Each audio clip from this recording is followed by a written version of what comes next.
సాగర్ని అవమానిస్తున్న భాగ్యం చెంప పగలగొట్టి కుట్రలు బయటపెట్టిన నర్మద. అసలు ఇదంతా ఎలా జరిగిందనేది వీడియోని స్కిప్ చేయకుండా చివరి వరకు చూడండి.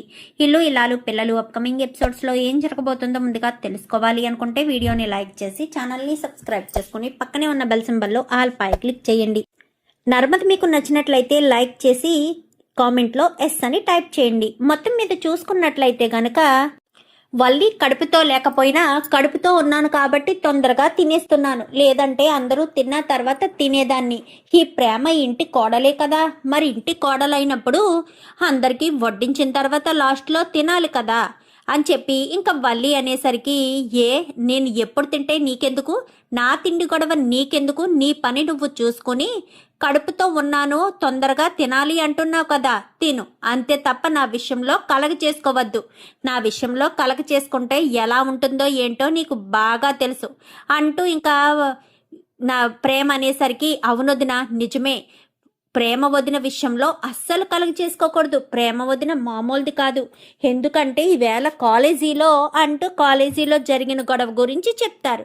చెప్పేసేసరికి అదంతా విన్న తర్వాత వల్లి నీకు కూడా అలాగే దెబ్బలు పడతాయని చెప్తున్నారు, నాకు తెలుసు. నువ్వేమీ పక్క నుంచి ప్రాంప్ట్ ఇవ్వనవసరం లేదు, అర్థమవుతుందా? ఎవరేంటో నేను చూస్తాను.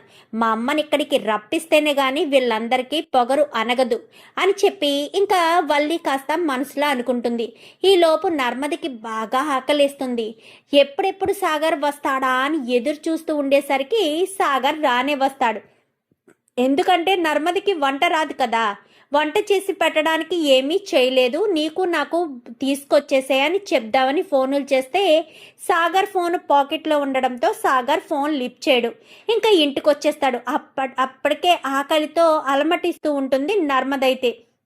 ఏంటి సాగర్, ఫోన్ చేస్తే ఫోన్ లిఫ్ట్ చేయడం ఏంటి అనగానే ఏమైంది, ఫోన్ కింద పాకెట్లో ఉంది, ఎందుకంత గట్టిగా కేకలు వేస్తున్నావు, ఫోనే కదా లిఫ్ట్ చేయింది అనగానే ఫోనే లిఫ్ట్ చేయింది, నువ్వేమైనా తిన్నావా, ఏమైనా తెచ్చావా అనగానే లేదు నేను బయట తినేశాను, నువ్వేదైనా తిన్నావా అనగానే ఏం మాట్లాడుతున్నావు సాగర్, నేనెలా తింటాను, నాకెక్కడిది తింటాను, ఏమీ తీసుకురాకుండా ఏమీ చేయకుండా ఎక్కడి నుంచి వచ్చేస్తుంది అనుకుంటున్నావు, మధ్యాహ్నం అలాగే నువ్వు అక్కడ వెళ్ళి ఏదో ఒకటి తినేసే అని చెప్పావు, సాయంత్రం అయింది, సాయంత్రమైనా నువ్వు తీసుకురావాలి కదా, వేరే కాపురం పెడితే సరిపోదు, పెళ్ళ మాకలు కూడా తీర్చాలి అంటూ గబ్బా వీళ్ళ డైనింగ్ టేబుల్ దగ్గరకు వచ్చేసేసరికి ఇంకా వల్లి అలా చూస్తూ ఉంటుంది. ఏంటి నా వంక చూసింది చాలు మింగుడు పడదు, గొంతుకు అడ్డపడుతుంది, మింగు అని చెప్పాను కానీ గొంతుకు మింగుతుంది.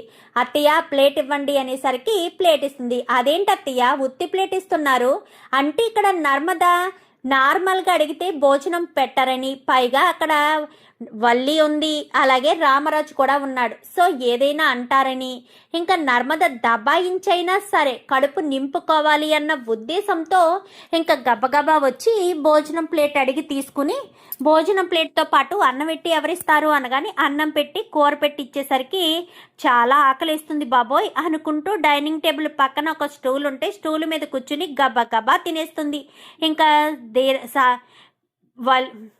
రామరాజు అలా చూస్తూ ఉంటాడు. చూడు అన్నం కావాలేమో అనగాని అలాగేనండి అని చెప్పి కొంచెం అన్నం వేసుకో అనగాని చాలా అత్తయ్య ఇంకొద్దు అనేసరికి కొంచెం వేసుకోవే అంటూ కొంచెం అన్నం వేసేసరికి కూర ఎవరేస్తారు అని చెప్పాను కానీ తెస్తున్నానుండవే అంటూ కూర వేసేసరికి అమ్మయ్య కడుపు నిండిపోయింది, ఇంత కమ్మటి భోజనం తిని ఎంతో సంతోషంగా ఉంది, ఇంకా నేను వెళ్ళి పడుకుంటాను అత్తయ్య, గుడ్ నైట్ అత్తయ్య అనుకుంటూ లోపలికి వెళ్ళిపోతారు. లోపలికి వెళ్ళిపోయిన తర్వాత సాగర్ నిలదీసి అడుగుతాడు, నీకు అసలు బుద్ధుందా, అక్కడికి వెళ్ళి ఎందుకు భోజనం చేశావు, వాళ్ళని గీత దాటి ఇటుపక్కకి రావద్దు అని నేను చెప్తుంటే నువ్వు గీత దాటి అటుపక్కకి వెళ్ళడం ఏంటి, అసలు నీకు బుద్ధి జ్ఞానం ఉందా అని చెప్పి ఇంకా సాగరు నర్మద మీద కేకలు వేస్తాడు. నీకు అసలు బుద్ధి జ్ఞానం ఉందా, నీకుంటే నాకుంటుంది, అయినా పెళ్ళం ఆకలితో ఉంటుందన్న ఇంగిత జ్ఞానం కూడా లేదా, ఇంట్లో ఏమున్నాయని, వంట చేయాలంటే ఏమైనా ఉండాలి కదా, ఎదిరింటి వాళ్ళు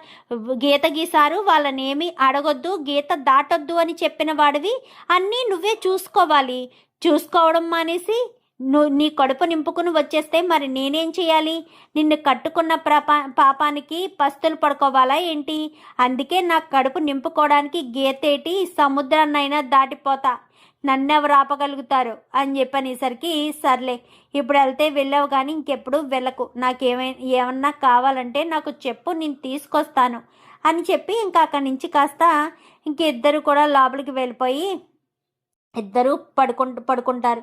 పడుకునేసరికి ఏంటి వల్లి ఏం ఆలోచిస్తున్నావు అనగానే, ఆ నర్మద చూసావా ఎంత దౌర్జన్యంగా మామయ్య గారు ఉన్నారు అన్న విషయం కూడా చూసుకోకుండా గబగబా వచ్చి భోజనం చేసేసింది అంటూ మాట్లాడేసరికి, నీ భోజనం కానీ చేసేసిందా ఏంటి, అదేంటి అలా అంటావు అనగానే, చూడు నువ్వు కొన్నిసార్లు నర్మదకి కృతజ్ఞతలు చెప్పుకోవాలి, అప్పుడు నువ్వు కడుపుతో ఉన్నావు కాబట్టి నీ విషయాలేమీ బయట పెట్టకుండా సైలెంట్గా ఊరుకున్నారు. నువ్వు రెచ్చిపోయి మరీ ఇంకా పెచ్చిపోతే తర్వాత నీ ఇష్టం, తర్వాత లేనిపోని సమస్యలు వచ్చే అవకాశం ఉంది, చూసుకో మరి అని చెప్పాను. కానీ వాళ్ళ తోక కత్తిరించాలి అని చెప్పావు కదా, మరి అలాంటి తప్పుడు అని చెప్పనేసరికి, వాళ్ళ తోక కత్తిరించడానికి ప్రయత్నిస్తే నీ తోక వాళ్ళు కత్తిరించే ప్రమాదం ఉంది, అది గుర్తుపెట్టుకోవాలి. నువ్వు అసలే కడుపుతో లేవు, నువ్వు కడుపుతో లేవు అన్న విషయం వాళ్ళకి ఏ మాత్రం అనుమానం వచ్చిందే అనుకో, ఇంకా నీ బ్రతుకు బయట పడిపోయినట్టే. నీకు సపోర్ట్ చేస్తున్న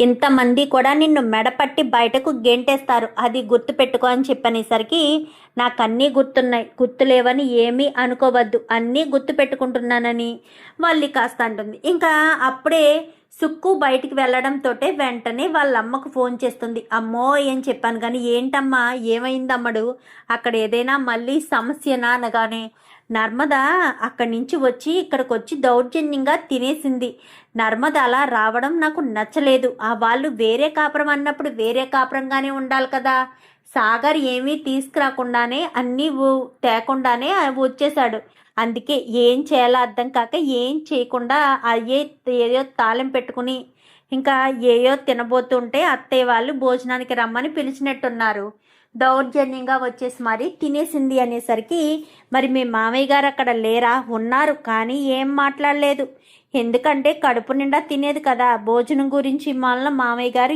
ఏం మాట్లాడరు, అన్నం విలువ ఆకలి విలువ మామయ్య గారికి బాగా తెలుసమ్మా అని చెప్పనేసరికి, నువ్వు ఉండమ్మడు, రేపు నేను వస్తాను, ఆ సాగర్కి ఆ నర్మదికి దులిపి పడేస్తాను అని చెప్పి ఫోన్ పెట్టేస్తుంది. ఎవరే ఫోను అనగానే, ఇంకెవరు మీ అత్త అనేసరికి, అస్తమానం మీ అమ్మ మాటలు వినడం వల్ల నీ కాపురం చెడిపోయే ప్రమాదం ఉంది, ఆ తర్వాత నీ ఇష్టం, తర్వాత చాలా ప్రాబ్లమ్స్ ఫేస్ చేయవలసిన పరిస్థితి కూడా వస్తుంది, ఆ తర్వాత చూసుకో అని చెప్పనేసరికి, నాకు తెలుసు ఏం చేయాలో ఎలా చేయాలో అన్నీ నాకు తెలుసు, ఎవరి పని వాళ్ళు చూసుకుంటే సరిపోతుందని చెప్పాను. కానీ సరే అని ఇంకా సుక్కు కాస్త అక్కడి నుంచి వెళ్ళిపోయేసరికి మరుసటి రోజు పొద్దుటే అందరూ నిద్రలేస్తారు.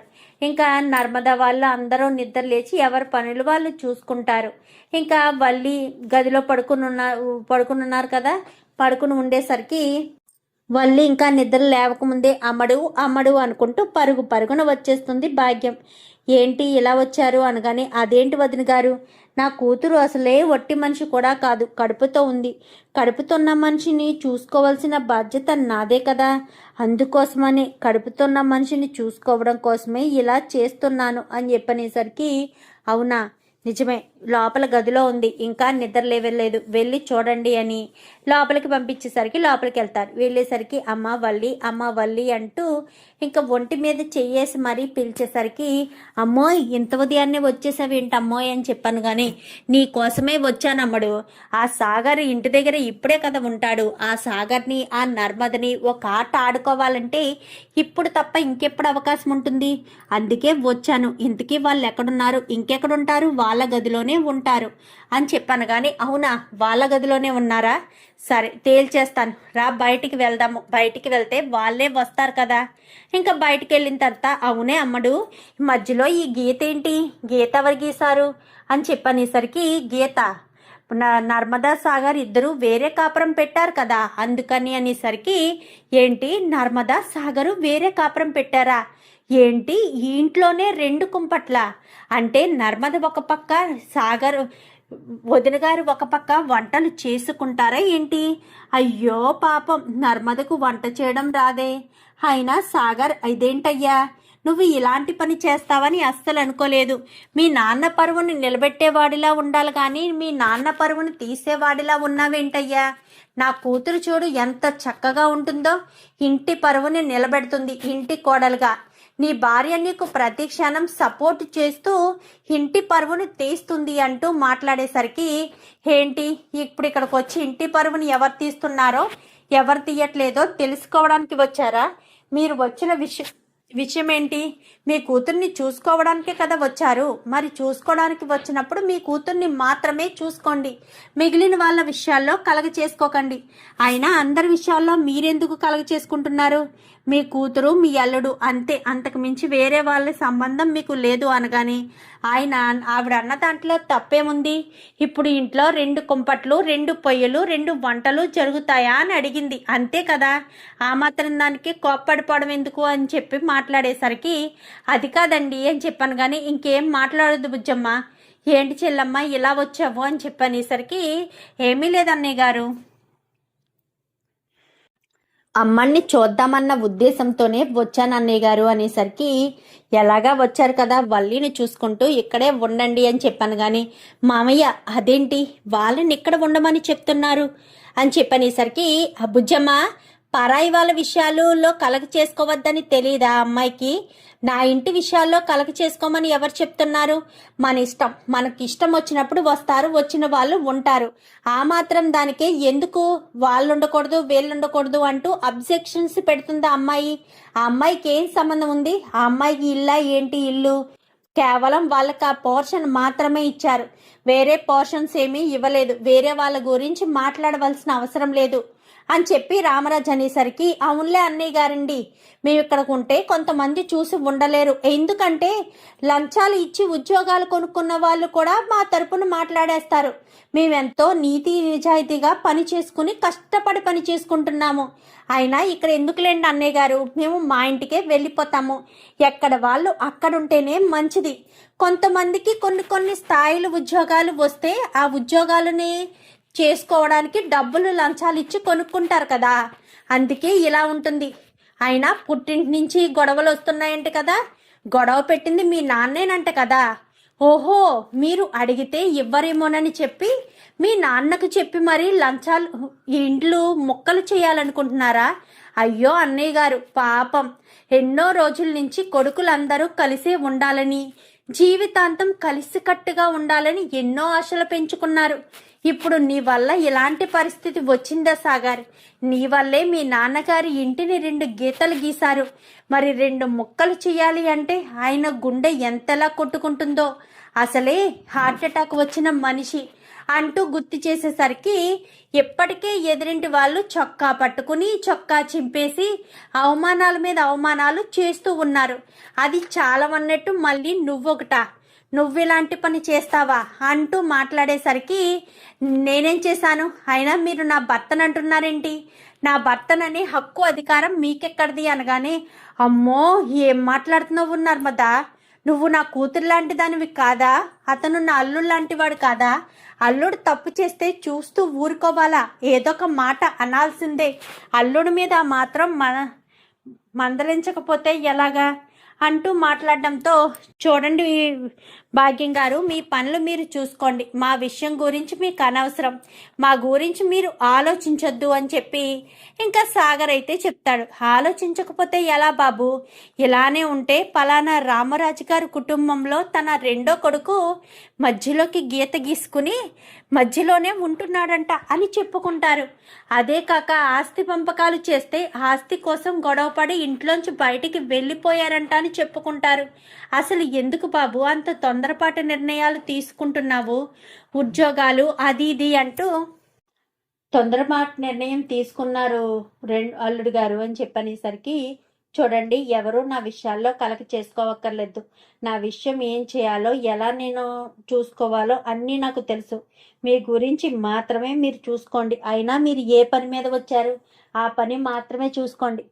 మా విషయాలు మీకు అనవసరం అనగానే, ఏంటి మీ విషయాలు మాకు అనవసరమా? బాగా చెప్తున్నావయ్యా, నీ మంచి కోసమే చెప్తుంటే నీ విషయాలు మాకు అనవసరము అని చెప్తున్నావా? మీరు చెప్పేది ఏంటండి? మంచి అని చెప్పాను కానీ మంచి చెడు తెలియాలి బాబు. తండ్రిని గౌరవించుకోవాలి, తల్లిని ప్రేమగా చూసుకోవాలి, భార్యను సంతోషంగా చూసుకోవాలి. ఇవే మగాడి లక్షణాలు. ఇంటికి వచ్చిన తర్వాత చేయాల్సిన పనిదే.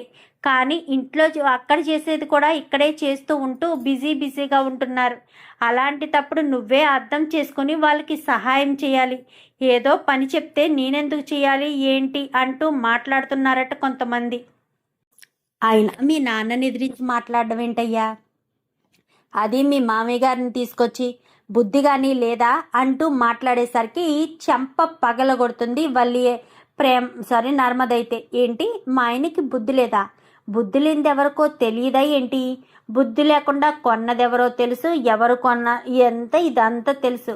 ఇదంతా నాకు బుద్ధి లేకుండా చేశారు అని క్లియర్గా తెలుస్తూ ఉంది. తండ్రిని పట్టుకుని అన్నేసి మాట్లాడడం తప్పయ్యా. మీ మామయ్య గారిని తీసుకొచ్చి మరీ అంత గొడవ చేయించడం తప్పు. ఆ రోజే నేను మాట్లాడదామనుకున్నాను, కానీ అలా మాట్లాడడం అది సందర్భం కాదు అని నీకు ఆ కోపంలో చెప్పినా అర్థం కాదని చెప్పలేదయ్యా. తండ్రి ఎంతో కష్టపడి ఆస్తి కూడగట్టేది పిల్లల కోసమే కదా, పిల్లలకే ఇస్తారు కదా. మీరు తొందరపడి ఆస్తి తీసుకుంటే ఏదైనా చేసుకుంటారు అన్న ఉద్దేశంతోనే ఇవ్వలేదని అనుకోవచ్చు కదయ్యా.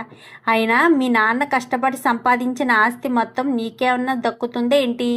ముగ్గురు కొడుకులకి సమానంగా దక్కుతుంది. మరి నువ్వెందుకు ఆస్తి పంపకాలు అంటున్నావు? ఆస్తిని పంచితే ఈ ఇంటిని కూడా ముక్కలు చేసేయాలి కదా. ముక్కలు చేసేస్తారా? ఈ ఇంటి మీద ఎంతో మమకారం పెంచుకున్నారు. అయినా నువ్వు మీ మావయ్య మాటలు విని ఆయన చెక్కు చేతల్లోకి వెళ్ళిపోయావు. ఒక చేత కాని వాడిలా ఆయన ఏం చెప్తే అది చెయ్యడం మొదలు పెట్టావు అంటూ ఇంకా నర్మద ముందే సాగర్ని మామూలుగా సాగర్ అలా అదే పని చేశాడు. అయినా సరే ఆ పని చేసినా సాగర్ చేసింది తప్పే. సాగర్ని అలా వేరే వాళ్ళు వచ్చి తక్కువ చేసి మాట్లాడడం నచ్చదు నర్మదకి. ఏం మాట్లాడుతున్నారు? అయినా నా భర్త ఏం చేస్తే మీకెందుకు? నా భర్త జోలి మీకెందుకు? తను ఇష్టం వచ్చినట్టు చేస్తున్నాడు, ఫలితం కూడా తనే అనుభవిస్తాడు. ఆ మాత్రం దానికే మీరు ఎందుకు అంత కంగారు పడుతూ అంత ఆయాసపడుతూ చెప్తున్నారు నా భర్తకు అని చెప్పనేసరికి ఏంటి నర్మద, నీ తల్లి లాంటి దాన్ని చెప్తే తప్పే ఉండి అని చెప్పి మాట్లాడుతుండగానే అలా మాటలు రెచ్చగొట్టడంలో చెంప పగలగొడుతుంది. చూడండి, పిచ్చి వేషాలు వేయొద్దు. మీరేదో మంచివారు అన్నట్టు మామయ్య గారి ముందు బాగానే కవరింగ్ ఇస్తున్నారే. మీ గురించి ఏ విషయం బయట పెట్టననా? మీకు గురువింద గింజకు తన కింద తను నలుపున్నట్టు తనకు తెలియదన్నట్టుగా మీరు కూడా బాగానే చేస్తున్నారు. మీరు చేసిన తప్పులు బయట పడవు అని చెప్పి మేము చేసిన చిన్న తప్పుల్ని పెద్ద రాద్ధాంతంగా చేసి భూతద్దంలోంచి చూపిస్తున్నారు. అసలు మీరు చేసిన తప్పులేంటి? ఎన్ని తప్పులు చేశారు? అవేమన్నా మీకు గుర్తున్నాయా అంటూ మాట్లాడేసరికి ఏం మాట్లాడుతున్నారు? తప్పులేంటి? నాకేం అర్థం కావట్లేదు. ఏం అర్థం కావట్లేదు? అన్నీ అర్థం చేసుకోవాలి. ఇంకొకసారి కనుక నా భర్తను కించపరుస్తూ మాట్లాడితే మాత్రం ఊరుకోను. మాట్లాడితే ఏం చేస్తావు అంటూ పక్క నుంచి సుక్కు మాట్లాడుతుంది. చూడండి మామయ్య గారు, వీళ్ళు మీకు అన్ని అబద్ధాలే చెప్పారు. ఇప్పుడు కూడా ఏదో అబద్ధమే చెప్తున్నారని నా మనసుకు అనిపిస్తుంది. వీళ్ళు మీరు అనుకుంటున్నట్టు కోటీశ్వర్లు కాదు. వీళ్ళకి ఎలాంటి ఆస్తిపాస్తులు లేవు.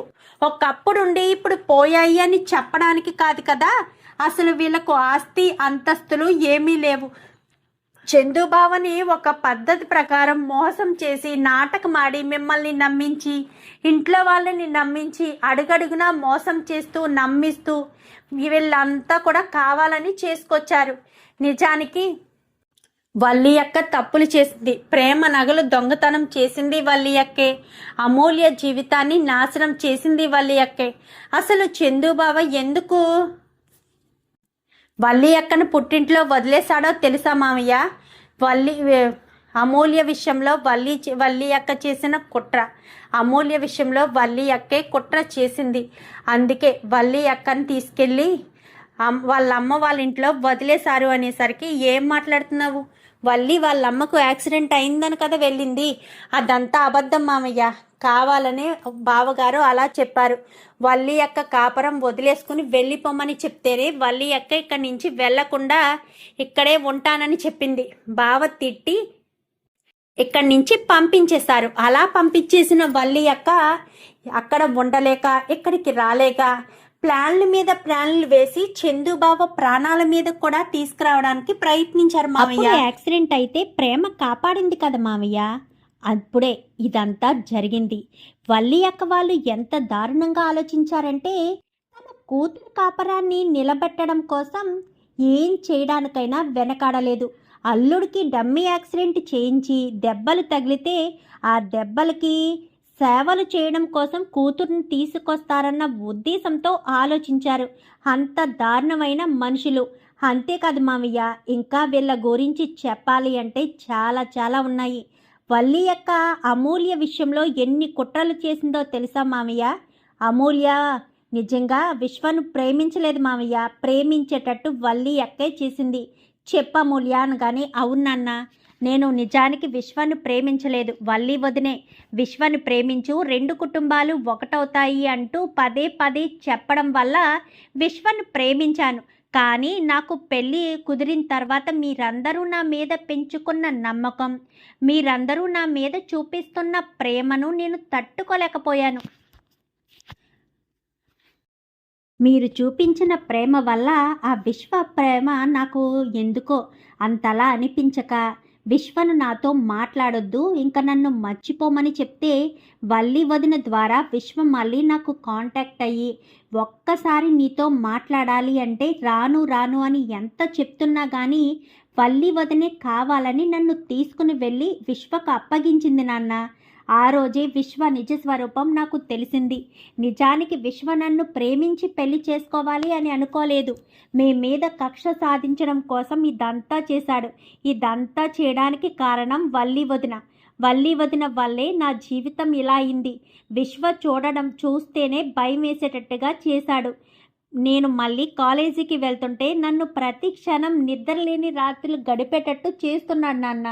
దీనంతటికి కారణం వల్లి వదిన అని చెప్పి మాట్లాడేసరికి ఇంకా ఒక్కసారిగా ఏం మాట్లాడాలో ఏం చెయ్యాలో కూడా ఏం అర్థమవుతుంది రామరాజుకి. ఇంకా ఈ విషయాలన్నీ చెప్తుంటే భాగ్యం ఇటు వల్లి ఇద్దరు కూడా షాక్ అయిపోయి అలా చూస్తూ ఉంటారు. చూస్తూ ఉండేసరికి అనవసరంగా దీన్ని రమ్మన్నట్టున్నాను. ఇది రావడం వల్ల ఆ నర్మద నోరు మూస్తుందనుకుంటే నోరు తెరిచి విషయాలన్నీ చెప్పేస్తుంది. ఇప్పుడు నాకు ఈ ఇంట్లో స్థానం ఏంటో, ఇప్పుడు నేను ఏం చేయాలో నాకు అర్థం కావట్లేదని వల్లి కంగారు పడిపోతూ ఉంటుంది. ఆ సమయంలోనే వల్లి వదిన కడుపుతో ఉందని చెప్పారు. మరి అది ఎంతవరకు నిజమో ఎంతవరకు అబద్ధమో తెలియదు నాన్న. కానీ తను చేసే ప్రతి పని కూడా కడుపుతో ఉన్న అమ్మాయి చేసినట్టు మాత్రం ఎప్పుడూ అనిపించదు. ప్రతి పని కూడా అని చెప్పి అనేసరికి ఇంకా ఏం మాట్లాడాలో కూడా అర్థం కాక సైలెంట్గా రామరాజు అలా కోపంగా చూస్తూ ఉంటాడు. అంతేకాదు మామయ్య, తను ఎంఏ ఇంగ్లీష్ చదివాను అని చెప్పింది కదా, అది కూడా అబద్ధమే. తను కేవలం 9th క్లాస్ వరకే చదివింది. కానీ మీకు మీ ఫ్రెండ్ స్కూల్లోకి తీసుకువెళ్తే అక్కడ ఉన్న ఒక టీచర్ని మేనేజ్ చేసి తన ద్వారా మోసం చేశారు. కానీ తర్వాత తను ఇచ్చిన సర్టిఫికెట్లు డూప్లికేట్ సర్టిఫికెట్స్ అన్న విషయం చందుబావకు తెలిసే చందుబావ వల్లి మీద కొంచెం కోపంగా ఉన్నాడు.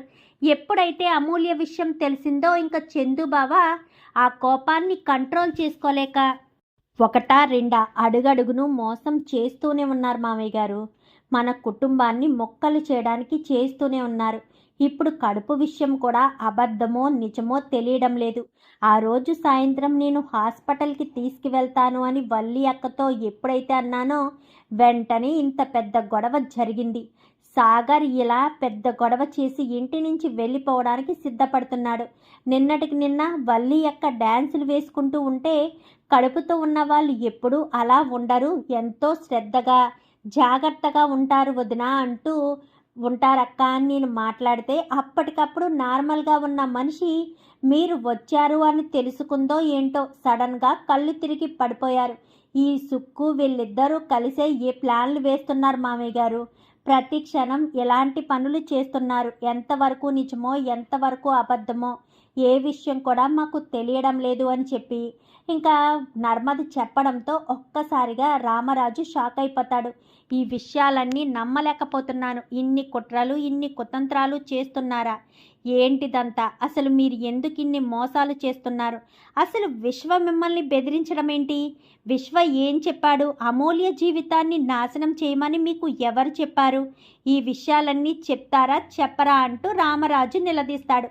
మరి ఈ ప్రాసెస్లో 10 లక్షలు ఇచ్చిన విషయం బయటికి వస్తుందా? మరి అలా బయటకు వస్తే రామరాజు క్షమిస్తాడా? అసలు వల్లి కడుపుతో ఉంది లేదు అన్న విషయం ఎప్పుడు బయటపడుతుంది? ఇదంతా కూడా రాబోయే ఎపిసోడ్స్లో చూసి తెలుసుకునేద్దాం. మా వీడియో కనుక మీకు నచ్చినట్లయితే వెంటనే లైక్ చేసి మా ఛానల్ని సబ్స్క్రైబ్ చేసుకుని పక్కనే ఉన్న బెల్ సింబల్లో ఆల్ పై క్లిక్ చేయండి. Thank you for watching.